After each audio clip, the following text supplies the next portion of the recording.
ចាឯងប្រាប់ខ្ញុំថាអាសាខ្យល់ចាប់ចាឥឡូវខ្ញុំសួរចំណីអាហារដែលចែញ៉ាំចែញ៉ាំអីគេ sting មួយថ្ងៃមួយកំប៉ុងកាហ្វេដោះគោមួយថ្ងៃមួយផឹកឡើងអញ្ចឹងកាហ្វេដោះគោហ្នឹងវាធ្វើឲ្យយើងឈឺកាពះហើយចាអត់យកផ្អែមញ៉ាំវិញអាល្វីងហ្នឹង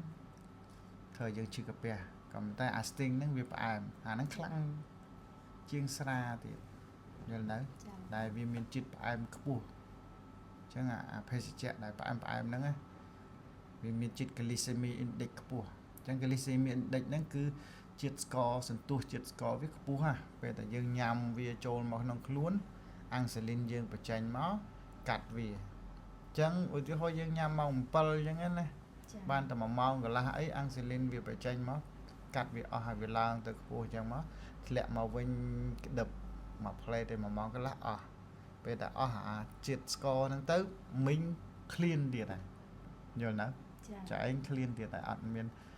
បានយូរអាពេលឃ្លានហ្នឹងហើយទៅរកអាស្អីគេផ្អែមហ្នឹងទៀតឡើយបំរកអីទៅញ៉ាំទៀតឡា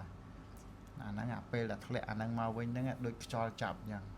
យើងទៅហើយយល់នៅអញ្ចឹងអាការដែលយើងញ៉ាំផ្អែមហ្នឹងគឺវាធ្វើទុកយើង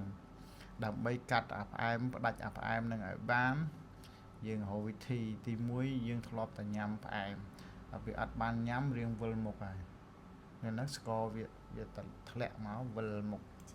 ឃ្លានអញ្ចឹងយើងធ្វើម៉េចយើងញ៉ាំអាហារពេលព្រឹកដែលមានជាតិស្ករទាបបាយតិចបន្លែច្រើនសាច់ច្រើនញ៉ាំដូចគេអ្នកហាត់ប្រាណឡើងសាច់ដុំអញ្ចឹងណាអញ្ចឹងដល់ពេលស្ករវាបញ្ចេញមកវាឡើងតែបន្តិចទេព្រោះស្ករទាប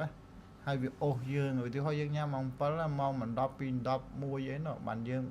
ឃ្លានទៀតតែបើសិនយើងញ៉ាំបាយច្រើន sting ម